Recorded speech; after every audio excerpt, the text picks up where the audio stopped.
Salut, je me lance dans ma première vidéo YouTube. C'est parti. Alors, la bourse, les marchés financiers, c'est ma passion. Je fais ça depuis des années, depuis l'âge de 15 ans. Donc, j'ai eu des succès, j'ai eu des galères, j'ai eu des emmerdes, mais je connais le marché. Enfin, je pense quand même assez bien le connaître, parce que ça se passe plutôt assez bien. Donc, il y a beaucoup de contenu sur les réseaux, mais j'ai envie d'apporter ma petite pierre à l'édifice pour que ce soit plus concret. J'ai envie de partager toutes mes connaissances, mon compte de trading. Alors j'ai fait plusieurs investissements et là je me dis qu'on va repartir sur une bonne base, sur la base de l'année 2026. Alors nous sommes le 8 février 2026. Donc on va partir sur ce portefeuille. Alors j'ai commencé en janvier. Janvier c'était un mois exceptionnel. Alors je suis transparent, hein, je vais pouvoir montrer tous les chiffres. Là on est sur mon compte Saxo Bank, voilà. Alors Saxo Bank pour moi c'est la plateforme, voilà, c'est comme l'interface, c'est vraiment pour les professionnels. Les coûts sont pas du tout élevés, c'est abordable, donc ils sont très professionnels. Donc au top. On est parti sur Saxo. J'ai testé plusieurs plateformes avant, hein, mais celle-ci c'est ma préférée. Voilà mon portefeuille, je suis vraiment transparent, on voit tout ce qui se passe. On va voir les opérations, donc on prend en cours de route. Hein. Janvier, vraiment, c'était un mois exceptionnel. Surtout avec tout ce qui s'est passé au niveau de géopolitique, sur l'histoire avec Donald Trump. Fait le marché, hein, avec tous les aléas, toutes les annonces, avec ce qui s'est passé avec l'armement, avec l'Ukraine, avec les droits de douane, ça continue. Enfin, c'est ce qui fait évoluer énormément le marché. Pour moi, la bourse, il y a le fondamental, l'analyse fondamentale, il y a l'analyse technique, mais surtout aussi géopolitique, c'est ce qui fait les variations systématiquement. Donc, donc parce que même si tu as une bonne action, je dis toujours, même si tu as une bonne action qui évolue, qui doit continuer à évoluer, même si fondamentalement les comptes sont bons, il suffit d'un problème géopolitique pour que la tendance s'inverse. Voilà. Donc, voilà, nous sommes ici, on voit les chiffres, alors on part sur 202 000 euros, voilà. Alors, la technique évolue.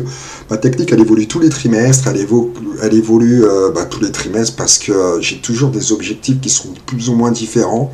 À l'époque, je faisais beaucoup de stock picking, le portefeuille, j'avais de nombreuses actions, mais finalement, j'ai abandonné, vous allez voir, j'ai pas grand-chose. Principalement, c'est des ETF. Et puis les varans, c'est ce qui me rapporte le plus et je commence à maîtriser de mieux en mieux les varans. Donc voilà le portefeuille qu'on voit tout de suite. Attention, mes lunettes, ces anciennes, elles sont à l'arrache, celles-là. Voilà mon portefeuille. Alors on peut avoir peur, hein, je suis à moins 30 000, attention, hein. Mais non, ça évolue, voilà, je suis confiant, je pense même que demain, de moins 30 000, ça va passer à moins 20 000, certainement. On verra, je ferai une vidéo demain, hein. Mais j'en dors tranquille. De toute façon, quand on fait ces choses-là, moi je fais quand même, là, c'est du trading, hein. C'est vraiment pas de long terme, c'est fini. Donc, puisque toutes ces positions, je les garde un jour, une semaine, 15 jours, et puis après, c'est parti, hein. Je vends, je liquide, les jours systématiquement. Donc, faut pas avoir peur quand on fait ce genre d'investissement. Mais bon, c'est pas donné à tout le monde, hein. Faut vraiment mesurer le risque, hein. À l'époque, quelque chose comme ça, des montants comme ça, j'étais très frileux, j'avais très peur, mais maintenant, je dors tranquille. Après, je pense, je dirais pas qu'à ça, mais je pense beaucoup à ça quand même, hein. J'espère demain matin, les positions, ça va pas trop bouger, les annonces sur ce qui se passe sur la géopolitique, faire très attention puisque ça varie un truc de dingue. Alors en ce moment, par exemple, attention, hein, parce qu'il faut être transparent. Donc comme on part sur une base simple, janvier j'ai plusieurs portefeuilles, j'ai un compte PEA. J'ai un compte secondaire où je mets plus des actions. Dans le principe, à l'époque, c'était secondaire, donc assez longtemps, voilà, pour des actions. Mais de plus en plus, je pars aussi sur les varans, sur ce compte-là. Et j'ai un compte de trading où je fais exclusivement des varans. Voilà, on peut voir mon portefeuille ici. Voilà les portefeuilles, les positions, les comptes complets. Ils sont... On voit pas, je sais plus trop. Voilà, global, voilà, PEA, hop, on peut voir le secondaire et trading. Voilà, mes trading, finalement, c'est là où j'achète tous mes varans. Et puis après, à un moment donné, je me relance sur celui-là, sur le secondaire, en fait, qui sert à appuyer le compte trading par derrière. Donc, voilà. Après, j'ai pour la petite présentation, ah ouais, qu'on part sur les bonnes bases, par exemple, on va faire le compte secondaire. Le PEA, j'ai que ma grosse ligne en fait sur le PEA. Pour le moment, j'ai que ça. Sur le PEA, on peut voir en fait, ça c'est Rheinmetall, bon, ok, armement allemand, ça aussi Hensoldt, armement allemand sur le PEA, mais c'est pas grand chose. Ça, j'ai acheté jeudi ou vendredi. Voilà, parce que c'était 5000 balles de liquidité, donc ok, c'est parti. Parce que je veux faire autre chose après sur l'ETF. Et puis le plus gros, c'est l'ETF, voilà. L'ETF Nasdaq 100, leverage x2, qui est assez particulier, je crois fort à continuité du marché américain. Bon là, il a bien baissé, avec les événements de la semaine dernière. Moins 14 000 sur cette ligne, surconfiant. Et j'avais renforcé, j'avais acheté à 1599 au départ, sur 100 000. Et puis l'ETF est descendu à 1404. Après, je l'ai racheté à 1453, beaucoup plus bas. Une autre ligne pour 50 000. Et là, bon, donc 1404, mais là, je suis confiant, ça va monter, ça va remonter. En tous les cas, cette ligne, dès que ça remonte à 1510-20, je revends. Et là, ça va être l'inverse. Ce sera plus moins 1700, mais ce sera plus 1700. Je suis convaincu de ça cette semaine. On verra. Voilà, ça c'est PEA, ça c'était donc le secondaire. Et puis après, sur les varans, la majorité, voilà, c'est les trading, voilà. Les varans, la majorité c'est ça. Alors j'avais dit, donc sur le PEA, il n'y a rien à voir sur le compte, hein, c'est du classique. Non, il n'y a rien à voir, enfin rien de particulier, ça c'était pour 2025. 2026, il n'y a rien de particulier. Après, sur le compte plutôt secondaire, on peut voir, hop, sur les années 2026, voilà, hop, janvier, j'avais fait un filtre, hop, voilà, les actions sur le trading, on peut voir toutes les actions qui ont été faites pour janvier, voilà, pas mal sur l'or, là c'était une super ligne, j'avais acheté le 28 janvier, donc les varans, c'est ce qui me rapporte le plus, à 2,23 le ticket, il peut revendu à 3,17, vous voyez, dans la même journée, non c'est le lendemain, et j'avais fait l'argent aussi en même temps, hop, petite présentation rapide hein, pour vous montrer ce que je fais, voilà, et janvier sur ce compte là, donc janvier, les trades ils sont pas mal, il y a plus de vert quand même que de rouge, hein. Les rouges ils sont minimes, hein. Là 4 euros, là 8 euros, là c'est 414, 700, 600, les trades. Là j'en suis à 9007, 9008 quoi, 9798, 99. Voilà, 9008 sur ce compte-là, au mois de janvier. Voilà. Et après sur le compte secondaire, pourquoi il ne veut pas s'ouvrir? Secondaire, voilà, on va regarder tout ça. Hop. On fait un feed, pareil que janvier. Hop. Voilà. Janvier, c'est quand même pas mal. Voilà. Et en plus, 7163. Juste un... Et la majorité des trades, ils étaient bons.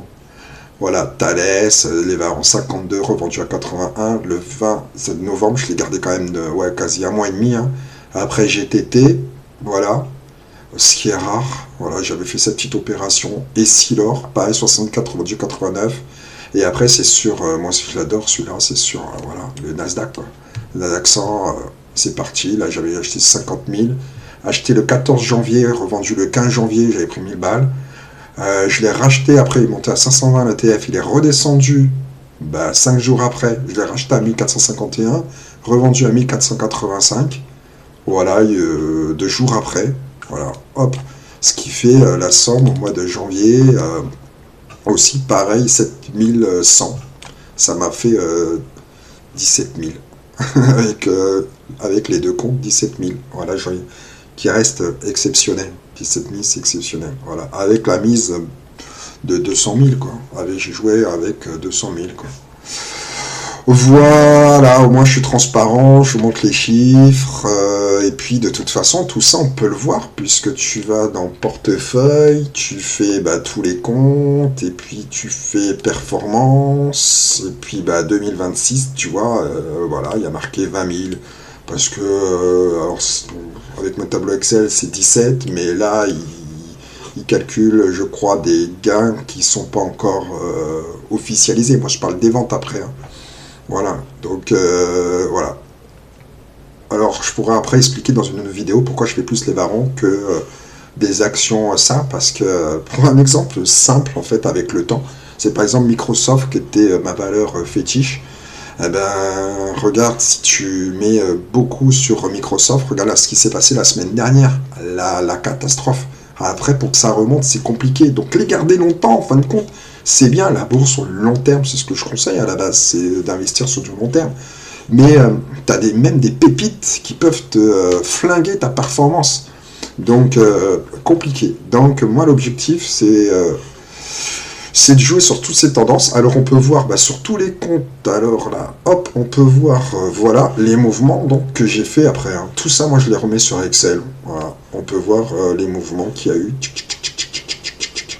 Voilà. À peu près, c'est ce qui s'est passé. Bref, voilà la petite vidéo du départ. Ok. Donc après, ici, je fais mes filtres. Hein. Alors là, c'est sur les matières premières. Ce qui a bien performé, là, au mois de janvier, c'était vraiment un mois historique. Donc là, voilà, par exemple, on peut voir sur l'or, mon varan, voilà, préféré en ce moment. Voilà, pour viser les 6000 points avant le 18 septembre 2026. Voilà, ça c'est sur aussi des ETF, ça c'est sur les terres rares. Ensuite, j'ai sur l'armement, c'est le secteur qui, depuis le conflit en Ukraine, superforme. Donc, voilà, on peut voir des sociétés anglaises. Alors, il y a les américaines, mais je touche pas aux américaines. Le dollar est très faible, donc c'est très particulier en fait. Donc là, je me concentre sur les pépites européennes. Donc, je fais beaucoup Thales. Je fais pas Safran encore, je la suis, mais je fais pas Safran. Mais qui est une très bonne action, hein, mais je fais rien de métal. Et Leonardo, c'est ma pépite. C'est ma pépite depuis un an. On peut voir les performances, vous voyez.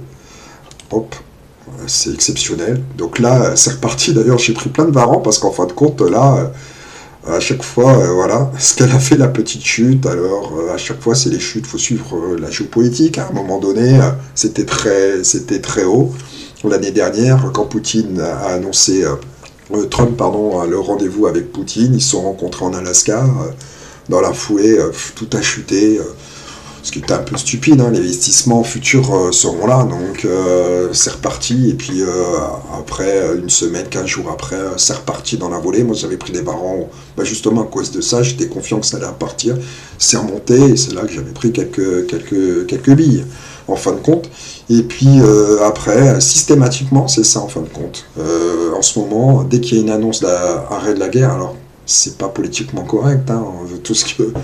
Les guerres s'arrêtent, mais bon, c'est sur les aléas du marché, c'est comme ça que les sociétés d'armement fluctuent en fin de compte. Donc là, je suis confiant, là, elle est retombée à 53,20. Vraiment, pour moi, c'est pas cher. Alors, attention, je donne pas des conseils d'investissement. Là, tout ça, c'est mon point de vue. J'assiste personne à acheter quoi que ce soit. Voilà. Je veux pas me faire arrêter par la patrouille. Donc 53,20, là je suis au taquet, systématiquement j'en ai pris, là Leonardo, je suis confiant, j'avais pris le varan au départ, parce que je vise 67,5, donc 67 euros là, avant le 17 septembre 2026. Finalement après elle a bien chuté, donc j'ai pris un nouveau varan, voilà, puisqu'elle est sortie, là elle est descendue à 53, et donc finalement 59 en septembre. Et j'en ai acheté, donc là ça fait 3, 4, 5, 7 000 quoi, 7 000 balles. Là je suis chaud, je suis reparti sur ça.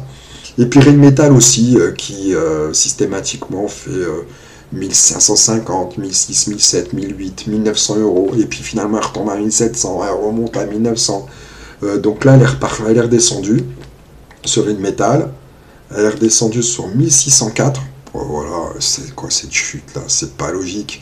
Il y a une info cette semaine où finalement ils ont dit que les contrats prévus n'allaient pas n'allez pas tous arriver à temps, les investissements, mais finalement, ça va se faire, ça va se faire. Les Allemands sont à fond pour augmenter, ils ont voté d'ailleurs l'augmentation des dépenses dans l'armement, donc c'est sûr que ça va suivre son cours après.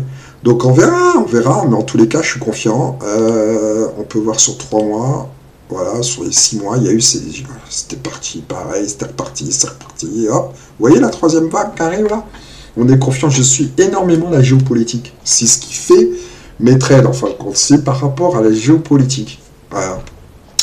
Donc on a vu son armement, et puis après, française, celle que j'aime, c'est Essilor, qui va publier ce résultat, je crois, mercredi, qui est là, je comprends pas pourquoi elle est redescendue. Alors j'en avais un bon paquet ici, j'avais revendu, j'ai revendu quand c'était au plus haut, mais c'était tellement haut que finalement j'ai dit non, pour moi c'est trop haut là, à un moment donné, ça va se casser la gueule. Donc c'est redescendu et j'en ai repris. Pourquoi? Et là, je me souviens de cette petite hausse là en début d'année, c'est parce que Facebook, enfin Meta, avait annoncé que la vente de lunettes connectées était phénoménale. Et finalement, donc là, ça avait repris et puis c'est redescendu. Alors là, j'en ai profité. Je sais que j'ai acheté des varans aussi sur Essilor. J'ai même renforcé. Là, je crois que je suis sur du 4, 5, 6, 7, 7 000, 7, 8 000 dessus. C'est un peu chaud.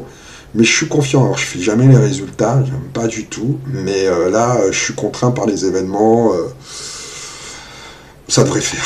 Voilà, je suis bien positionné, là vraiment, elle est à 255, alors que tout allait bien, bon, on verra. Ensuite, Schneider, là j'étais dessus, mais pour moi, là, elle est trop montée en ce moment, là, ces derniers temps. Là, elle est un peu trop haut, voilà, donc là, si elle était là, c'était parti. On refera un jour, je ferai d'autres vidéos sur l'analyse technique.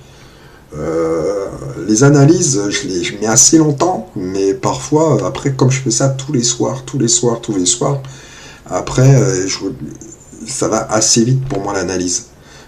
Je passe plus autant de temps que je le faisais avant. Et sur la tech, voilà la tech, bon ben c'est ce qui alimente pas mal mon portefeuille. Hein. Donc je joue énormément sur le Nasdaq Leverage, voilà. C'est celui-là, systématiquement, dès qu'il y a des creux, dès qu'il est haut, hop, je vends. Après, il y a un petit creux, je rachète. Et puis, c'est ma position de 100 000 et j'ai une position de 50 000. L'objectif, c'est de refaire une position aussi, une troisième par un palier encore inférieur. Ce que j'ai vu encore la semaine dernière, et c'est de racheter un palier inférieur de 100 points. Donc là, je suis au taquet quand il est à 1500. Là, j'ai ma ligne 1500. 1400, je renforce. S'il retombe à 1300, je renforcerai une ligne de 2300, un peu comme un DCA en fin de compte, hein. Comme ce système-là. Et ensuite, après, une fois que je suis confiant, pareil, je prends des varances sur le Nasdaq parce qu'on peut aussi jouer la hausse. Alors je dis jouer, j'aime pas ce terme de jouer, hein, mais ni de pari, parce que c'est un peu un pari qu'on fait, hein, les varans. C'est de parier à cette fameuse hausse. Hein. Donc là, je fais, après sur le put, c'est rare que je prenne des puts malgré tout, donc c'est parier la baisse de l'indice. C'est rare parce que je suis dans mon intérieur, je suis pour la hausse. Alors dès que ça baisse fortement, boum, je renforce systématiquement. Voilà. Et là j'ai un peu Netflix, finalement j'aurais pas trop dû Netflix parce que ça a vraiment continué à baisser. Pourtant la rentabilité elle est là et quoi qu'il arrive, il n'y a pas de droit de douane dessus, il n'y a rien du tout. Les profits sont là, ils ont beau augmenter l'abonnement, les gens ils résilient pas, le nombre d'abonnés il n'arrête pas de croître. Mais en ce moment avec le rachat avec Warner Bros, tout ça, c'est pas la pépite en ce moment. Hein. Mais je suis confiant malgré tout à ces derniers temps là. Donc j'ai un petit varan là qui traîne là. De mémoire, ça fait un peu plus d'un mois que j'ai. Et j'aime pas, j'avais 2 lignes, donc j'avais renforcé. Donc bon, voilà, je perds 1002, c'est pas grand chose. Oui, ça peut aller vite, hein, des moins 30 000, là je suis confiant. Donc sur donc Air Liquide et Essilor, sur l'or, il y a une grosse ligne 3009, mais je suis en positif, j'avais acheté, ça fait que je serai en positif quand il sera remonté à 5150 de mémoire. Voilà, 5150. Et là, c'est mon site là pour suivre l'or, le cours de l'or aussi, hein, qui est assez sympa. Si vous connaissez ce site, voilà. Bon, là, il est bloqué, puis ça va pas tarder à ouvrir. 4966. Mais à 5150, je suis pas mal. Je suis pas mal, et puis je rentre dans les frais, et après, au-delà, ça va être une pépite. Voilà. Et ensuite, voilà pour la première présentation de mon portefeuille. J'ai tellement de choses à dire, je pourrais rester des heures, mais j'ai pas envie que ça dure trop longtemps. Premier essai, on verra ce que ça donne. Nous sommes le 9, enfin il est minuit 1, donc le 9 février. On verra, je ferai une vidéo demain soir. On verra ce que ça donne. Donc là, il faut bien retenir ce chiffre. Je suis à moins 30 000. Voilà. 202 000. On verra les chiffres demain. Parce que si ça se trouve, demain après-midi, je vais faire des ventes. On verra la journée. Il y a tellement de choses à dire que j'en arrête là pour aujourd'hui. À bientôt. Tchuss!